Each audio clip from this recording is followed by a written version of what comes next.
আসসালামু আলাইকুম, আমি হিমেদ রহমান। আজকে যে বিষয়টা নিয়ে কথা বলবো এটা হচ্ছে ইতালির ওয়ার্ক ভিসার দীর্ঘদিন যাবৎ কাম্পানিয়া শহরে যে জটিলতাটা ছিল এটার মূল পরিস্থিতিটা বর্তমানে কেমন আছে এবং কাম্পানিয়া সিটিতে যেই শহরগুলো পড়ছে যেমন কাসেত্তা, সালের্নো, অ্যাভেলিনো, এই তিনটা সিটি বেস করে একটা নেপোলি শহর, এই টোটাল চারটা, এই শহরগুলার দীর্ঘদিন যাবৎ একটা ভিসা জটিলতা ছিল, আপনারা সবাই জানেন এবং সবাই এই বিষয়ে অনেক অনেক বেশি জানেন যে হচ্ছে এই তিনটা সিটি এবং নেপোলি সিটি সহ যে যারা আবেদন করছে ওয়ার্ক ভিসার জন্য তাদের অনেকদিন যেমন ভিসা প্রসেসে অনেক দীর্ঘ জটিলতা ছিল, যেটা আগামী আমি আজকে যে বিষয়টা বলবো যে আসলে সামনে কি অগ্রগতি হচ্ছে, মানে কেমন পরিমাণে ভিসা হবে এগুলা। তো আমি যেটা জানি ওইটা আমি বলতেছি যে আগামী 15 তারিখে, যে জানুয়ারি মাসের 15 তারিখ থেকে কাম্পানিয়া সিটির যেই শহরগুলো আছে এই শহরগুলোতে ভিসা দেওয়া শুরু করে দিবে এবং এটা ঢালা পর্যায়ে ভিসা দিবে, যেমন কাসেত্তা, সালের্নো, অ্যাভেনলো আর হচ্ছে নেপোলি, এই চারটা সিটিতে আপনারা 15 তারিখের পর থেকে জানুয়ারি মাসের 2025-এর 15 তারিখে হচ্ছে ঢালা ঢালা ভিসা পাবেন। তো এইটা হচ্ছে পরিস্থিতি। তবে আমরা চারদিক থেকে যেটা দেখতেছি দীর্ঘদিন যাবৎ আমিও ভিডিও দিতে পারতেছি না। আর গত 5 তারিখে চাঁদপুরে একটা ইনসিডেন্ট ঘটে আমার সাথে, যেটা আমি প্রত্যাশাও করি না এবং আমার মানসিকভাবে অবস্থা খারাপ ছিল যে আসলে এই কাজটা মোটেও করা ঠিক নয়, যেটা করছে করছে, ওকে ফাইন। বাট যাই হোক, আমি আপনাদের পাশে ছিলাম এবং থাকবো। তবে বর্তমান যে পরিস্থিতি আমরা দেখতেছি প্রতিদিনই হচ্ছে ভিসা হচ্ছে, রিজেক্ট হচ্ছে। আর হচ্ছে আমি আপনাদের বলছি যে প্রত্যেকটা সিটি ওয়াইজ যেহেতু ভিসা দেওয়া শুরু করেছে, প্রত্যেকটা সিটিতেই ভিসা দেওয়া শুরু করে দিছে।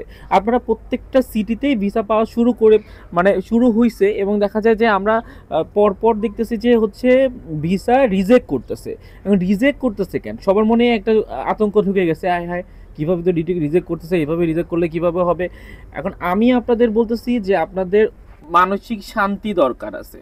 আপনারা বিভিন্ন গ্রুপে থাকেন, বিভিন্ন গ্রুপ থেকে রিজেক্টের সংবাদ শুনেন, অনেকে ভিসার খবর দেয় না, দুইটাই একসাথে হইতেছে, ভিসাও হবে রিজেক্ট হবে। যখন আমরা আন্দোলন করতেছি এবং হচ্ছে আমরা যখন কোনো একটা ফ্লুসি নিয়ে কথা বলতেছি তখন আমরা নিজেরাই বলি যে ভিসা কি সবাই পাবে, এখানে তো জাল আছে। এটা তো আপনারা জানেন, আপনারা তো মানসিকভাবে এই মানসিক ব্যাপারটা তো মেনে নিতে হবে যে আপনারা জানেন যে রিজেক্ট তো হবেই কোনো না কোনো তো, কারণ এখানে জালিয়াতি ছিল এবং থাকবেই, স্বাভাবিক। এখানে রিজেক্টও হবে, এটা স্বাভাবিক।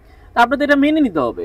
তো রিজেক্ট হওয়ার কারণগুলো কি এটাই বুঝে নেন না। এখন এইখানে আপনারা বিভিন্ন প্রকার ব্লগার দেখতেছেন, যেটা শুধু ব্লগার, নামের ব্লগার। একটা ব্লগার শুধু পারবে আপনাকে ইনফরমেশন দিতে। এখন ওইখান থেকে ইনফরমেশন টোকাবে, তারপর হচ্ছে আপনাকে একটা ফলস ইনফরমেশন দিবেন, ওই ক্ষেত্রে আপনি ব্লগার হলেন না। আমি নিজেও কোনো ব্লগার না, আমি সবাই জানে যে আমি একটা অ্যাডমিন ছিলাম একটা গ্রুপের। বাট আমার লবিং আছে, আমার সোর্স আছে, আমি ইনফরমেশন প্রোভাইড করি। আমি কখনো বলি না যে আমাকে ভিউজ দিতে হবে, ভিউজ লাগবে না। আমার ইটাল বাংলা আপডেট যারা আছে তারাই শুধু যদি আমার ভিডিওগুলো দেখে এনাফ, আমার জন্য এনাফ, আমার লাগবে না। এখানে ভিউজ ব্যবসা করি এই সেই এরকম কিছু আমার না।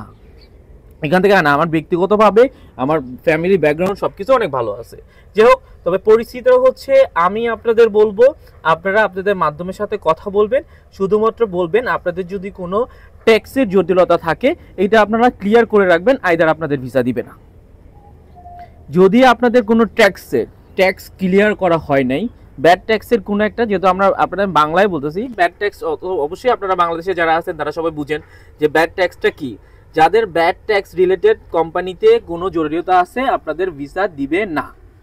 এটা সিজনালের ক্ষেত্রে আপনাদের ভিসা দিবে না। আর যদি স্পন্সরের ক্ষেত্রে হয়, আপনাদের যদি একবার একটা আলোচ্য আপনার নামে ইস্যু করা হয়, ওই আলোচ্যটা যদি অন্য কেউ কারো কাছে আবারও নতুন করে বিক্রি করা হয়, ওই ক্ষেত্রে আপনাকে রিজেক্ট করে দিবে। এই দুইটাই কারণ হচ্ছে আপনাদের জানা উচিত যে আপনাদের কেন বর্তমানে রিজেক্ট করা হচ্ছে। সো আপনাদের এটা বোঝা উচিত যে কেন রিজেক্ট করা হচ্ছে।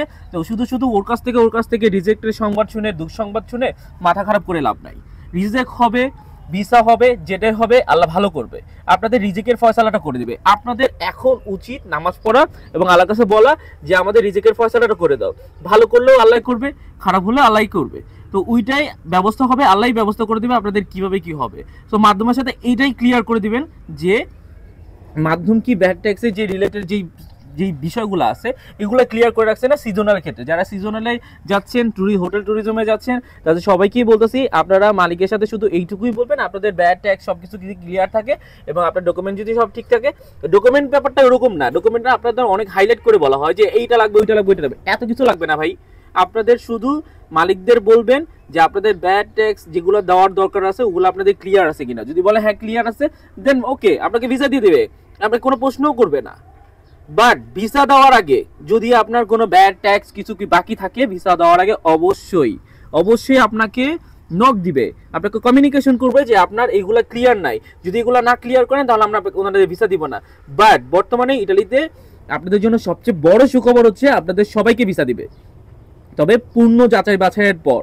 আর স্পন্সরের ক্ষেত্রে যারা আলোচ্য কিনে রাখছেন এবং এই আলোচ্যগুলো যদি অন্য কারো কাছে আবার বিক্রি করা হয় নতুন করে, ওক্ষেত্রে আপনারা ভিসা পাবেন না, এটাই স্বাভাবিক। তো সবার জন্য শুভকামনা। যারা সালের্নো, কাসেত্তা, অ্যাবেলিনো এবং নেপোলির মধ্যে যারা আছেন তারা হচ্ছে সবাই ভিসা মানে ঢালা ভিসা পাবেন হচ্ছে আগামী জানুয়ারি 2025 15 তারিখে। ওকে, তো সুস্থ থাকবেন, ভালো থাকবেন, আমার জন্য দোয়া করবেন, আমি যেন আপনাদের সাথে পাশে থাকতে পারি। আসসালামু আলাইকুম।